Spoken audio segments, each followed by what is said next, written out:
Welcome back to this channel. If you're new, feel welcome. If you've been here, stay tuned for more videos. So today we're talking about avocados, and I'm looking at how to prevent the post-harvest losses. Remember, avocados are climacteric fruits. That means they're fruits that you can pick them from the farm when they are not ripe, and you can ripen them. Yeah, so that's what I mean. And so, since it is a high metabolic fruit, its ripening rate is very high. And that is why all the time we have too much post-harvest losses of avocados. And so in this video, I want to show us how else you can slow the ripening, or you can store them after ripening. And in this case, I tried storing them in the freezer, and this is what I'm doing. I'm trying to remove them, to remove the seeds and to remove the outer cover and cut them into halves. So I do want to cut them into small pieces, since I would expose them. I'll have a large surface area exposed, and so it will be spoiled by oxidation. And so in this case, I was just trying to remove them. And I had also the ripened sweet bananas, and I really wanted to store them for future for my smoothies. And this is what I'm doing. Let's try it together. So basically that is it. That's what I'm doing.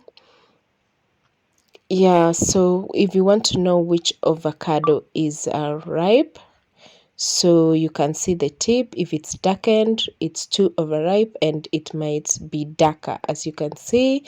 And then if it is intact, yeah, you can see if it's still intact and more green, it is ripe and not overripe, and so you will not see the dark spots. Yeah, I'm giving you tips. Next time you go buy your avocado, those are the things that you should be able to see.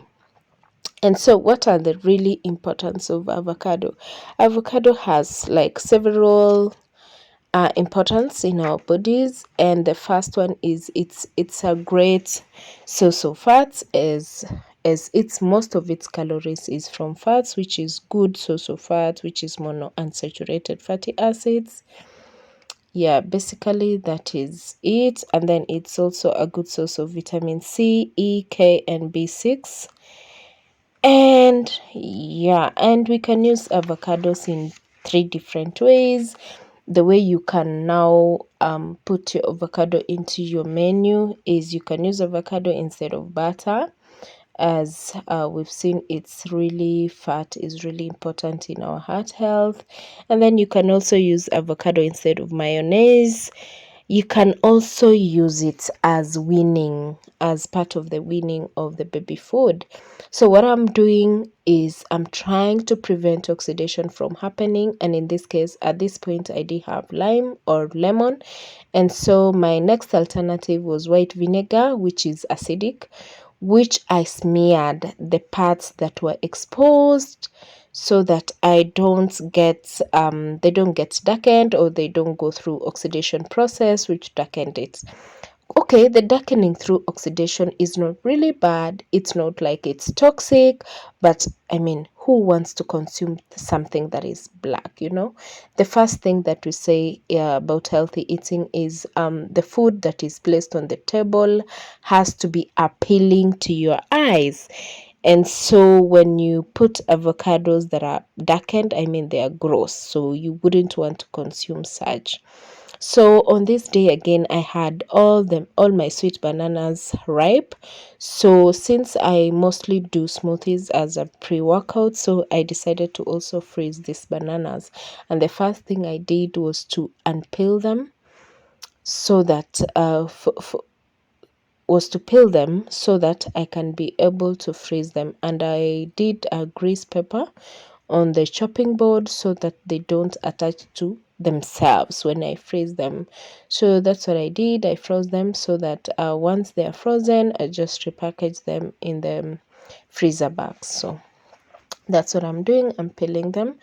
And another thing about avocado is that we have avocados bays, yani people who love avocados. and I saw it's important to share this tip that I did, so that next time you don't store your avocados together, or you don't ripen them. So if you want to slow the ripening process, you can still put them in a cold area before they are ripe, so that you ripen them according to the consumption rate of your house.